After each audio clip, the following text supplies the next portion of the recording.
fois, si tu es nouveau et tu découvres cette chaîne, je te demande tout simplement de t'abonner. Les anciens, vous connaissez déjà le geste, je vais vous demander tout simplement de liker et de partager. Bienvenue sur cette chaîne, Visite l'Afrique. Pour ceux qui ne me connaissent pas encore, moi c'est Gilles. Ici, j'encourage tout le monde à visiter l'Afrique, à considérer ce grand continent de 55 pays comme une destination exceptionnelle, magnifique et unique pour passer de bons moments en famille, en amoureux ou tout seul.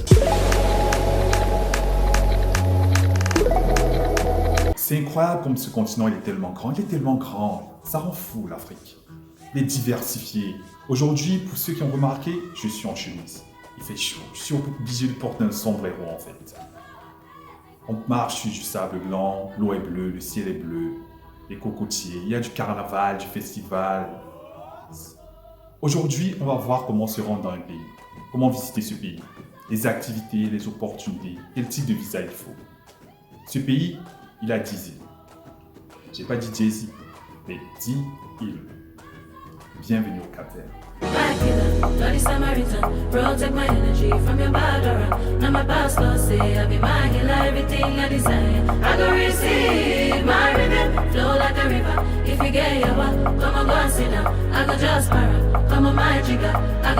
Le Cap-Vert, je suis sûr une bonne partie d'entre vous ne connaît pas le Cap-Vert. Mais si je me trompe, c'est tant mieux. Parlons-en du Cap-Vert. Cette situation, ça nous arrive presque tous les jours, constamment en tout cas. On se rend quelque part, on n'arrive pas à faire ce qu'on veut faire, bien ce qu'on a prévu faire. Pas parce que quelqu'un nous empêche de le faire en fait, mais parce qu'il y a tellement de choses à faire. On a l'embarras du choix. C'est comme je disais au début de cette vidéo, c'est tellement fou ce continent, l'Afrique. C'est diversifié, c'est différents pays, il y a tellement de choses à faire, il y a l'embarras du choix. Et c'est la beauté du Cap-Vert, c'est la beauté de ce continent. Et voilà ce qu'on va parler dans cette vidéo. Alors dans cette vidéo, on va voir où se situe le Cap-Vert. Comme je vous ai toujours dit, c'est très important de savoir où se situe géographiquement le pays où on souhaite se rendre. On va voir comment se rendre au Cap-Vert, les différents types de visas, touristiques, de travail, de transit, ce genre de choses. Les opportunités au Cap-Vert, s'il y en a, mais je pense que comme tous les pays, il y a des opportunités au Cap-Vert, on verra. On va voir les particularités du Cap-Vert, pourquoi il est important de se rendre au Cap-Vert, ce qui est intéressant, ce qu'on peut garder comme souvenir. Et comme d'habitude, dans la description, il y aura beaucoup d'informations pour tous ceux qui souhaitent se rendre au Cap-Vert. Le Cap-Vert est un état insulaire d'Afrique de l'Ouest. C'est un archipel qui est composé de 10 îles. Parmi quelques îles, on peut citer l'île de Santiago, l'île de São Vicente, l'île de Fogo, l'île de Sal. Le Cap-Vert est un état dans l'océan Atlantique. Il a pour voisins le Sénégal et la Mauritanie. En quelque sorte, le Cap-Vert il est situé au bord de ces pays. Le Cap-Vert il a pour capitale Praia. Praia est située sur l'île de Santiago. L'île de Santiago est la plus importante du Cap-Vert, car elle abrite la moitié de la population du Cap-Vert. La population du Cap-Vert est d'environ 587 925 habitants. Le Cap-Vert il a une superficie de 4033 km². Quand vous allez vous rendre au Cap-Vert, vous allez constater qu'il y a deux personnalités qui sont très importantes. Vous allez voir des bâtiments qui portent le nom, des rues qui portent le nom ou des graffitis. Il s'agit de Césara Évora, qui est une artiste musicienne qui est très connue sur le continent africain et dans le monde entier. Et la deuxième personnalité qui est la plus importante est Amilcar Cabral. Amilcar Cabral est le père de l'indépendance du Cap-Vert et de la Guinée-Bissau. Oui, cet homme est le père de l'indépendance de deux pays africains. C'est un homme qui est connu sur tout le continent africain, c'est une figure historique.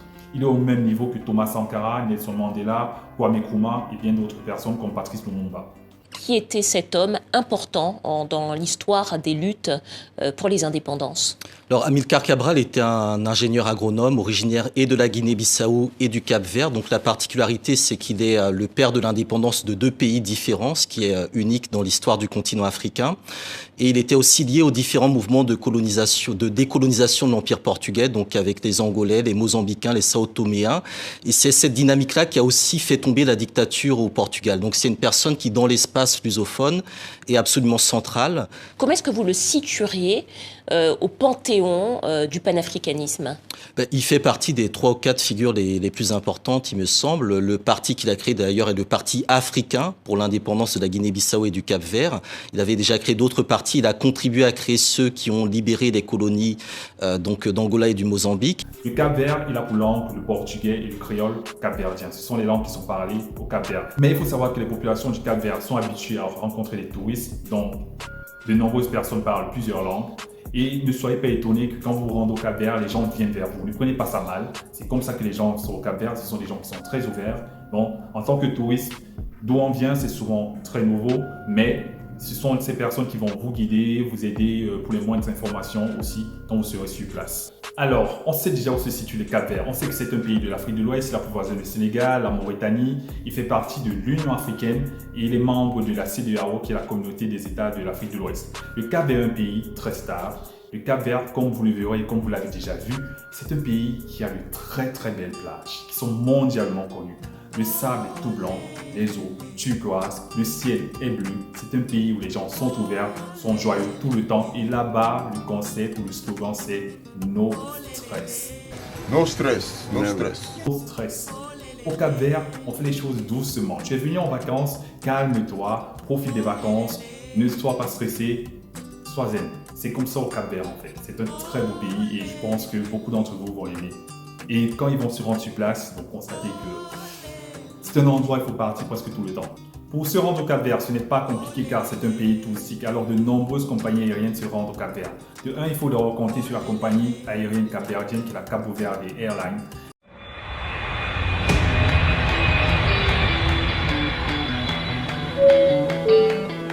Bem-vindos a bordo da Cabo Verde Airlines.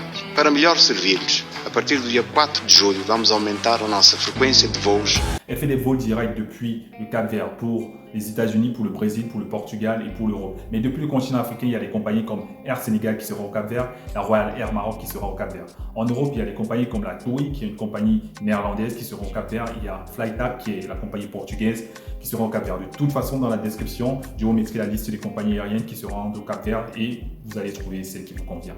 Le Cap-Vert a 6 aéroports, dont 3 aéroports qui sont internationaux. Parmi les 3 aéroports internationaux, il y a l'aéroport Nelson Mandela qui est situé à Praia, il y a l'aéroport Amical Cabral qui est situé à Sal et l'aéroport Cesara Evora qui est situé sur l'île de São Vicente.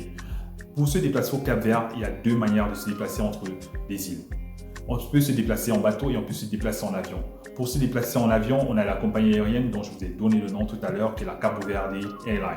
Mais en même temps, pour se déplacer entre îles, d'une île à une autre, on peut se déplacer grâce au bateau avec CV Inter Ilhas.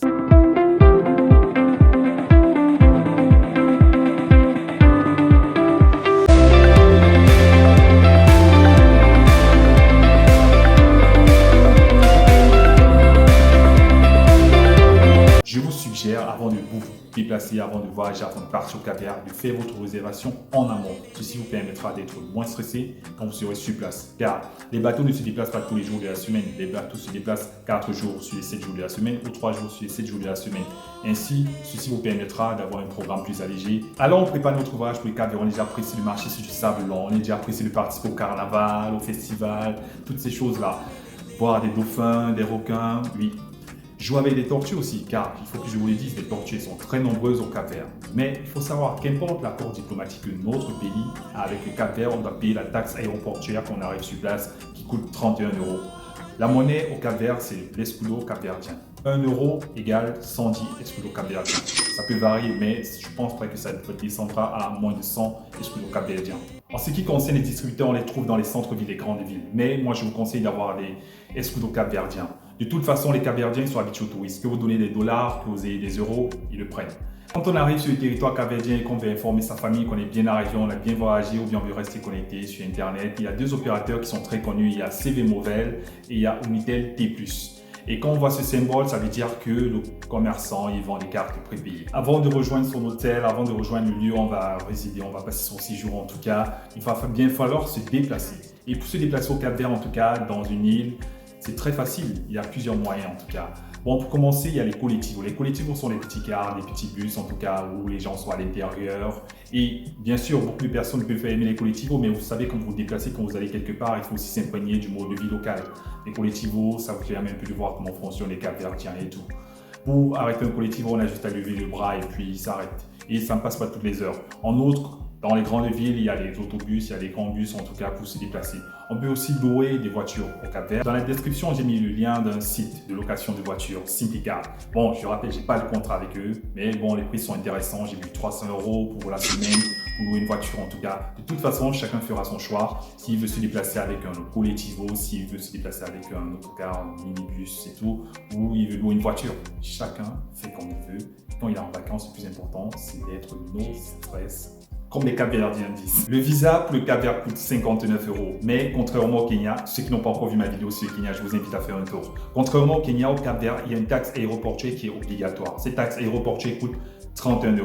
Si vous venez d'un pays dont vous n'avez pas besoin de prendre le visa pour vous rendre au Cap-Vert, vous allez être obligé, en tout cas vous avez l'obligation de payer cette taxe aéroportuaire qui coûte 31 €. Mais si ce n'est pas le cas, vous allez devoir payer 59 €. Ça veut dire que vous payez le visa et en même temps vous payez la taxe aéroportuaire et au total ça vous fait 59 €. Dans la description, il y a les liens et le portail pour obtenir un visa pour se rendre au Cap-Vert. Il est possible d'obtenir un e-visa ou un visa pour se rendre au Cap-Vert à moins de 3 jours de son voyage. Le Cap-Vert, comme presque tous les pays du monde entier, a signé des accords diplomatiques afin que les citoyens de nombreux pays puissent visiter l'archipel. Ici, je vous mets la liste de ces pays qui n'ont pas besoin de visa pour se rendre au Cap-Vert. Mais je rappelle, quand vous arrivez au Cap-Vert, vous êtes obligé de payer la taxe aéroportuaire qui coûte 31 €. Une fois de plus, on peut constater que sur cette liste, on retrouve l'Afrique du Sud. Sur toutes les vidéos que j'ai déjà eu à présenter, le passeport sud-africain permet à ses citoyens de se rendre dans les différents pays sans demander le visa. Ici, on a la liste des pays dont les citoyens obtiennent le visa à leur arrivée au Cap-Vert. En travaillant sur cette vidéo, en faisant des recherches, en discutant avec des gens qui se sont déjà rendus au Cap-Vert, j'ai eu à constater et à observer que la liste des pays dont les citoyens obtiennent le visa à l'arrivée est très élevée. Ça m'a beaucoup marqué. Mais je préfère aussi prévenir et dire à certains, ceux qui veulent se rassurer peuvent faire les démarches avant d'arriver au Cap-Vert, peuvent obtenir le e-visa ou le visa en tout cas avant d'arriver sur place. Enfin, il y a cette toute petite liste dont les citoyens ont besoin de demander le visa avant de se rendre au Cap-Vert. Le Cap-Vert, qui est un pays touristique qui est connu dans le monde entier grâce à César Évora, grâce à Amical Cabral, mais aussi il y a quelque chose que de vivre en partie du Cap-Vert. Si possible, ça dépend de l'emploi du temps de tout un chacun, c'est le carnaval. Le carnaval se déroule sur toutes les îles du Cap-Vert, mais le plus connu, celui qui est mondialement connu, c'est le carnaval de Mindelo dans l'île de São Vicente.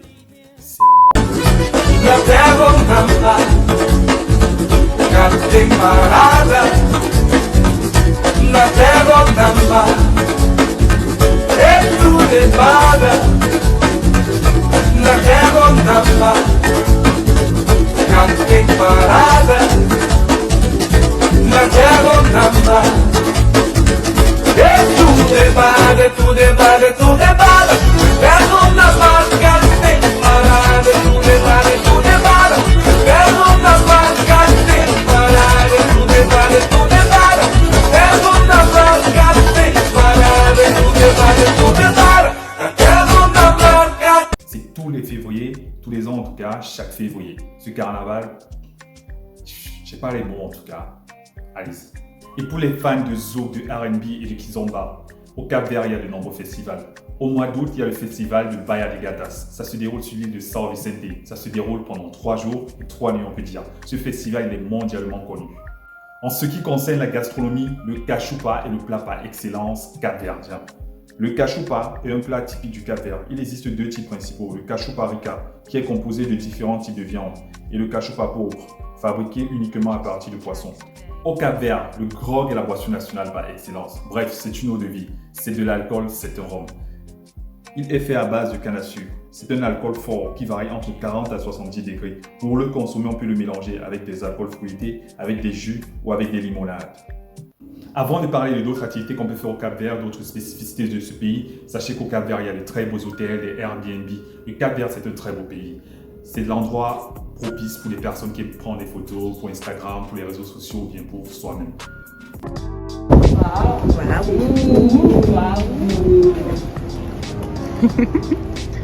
Trop beau.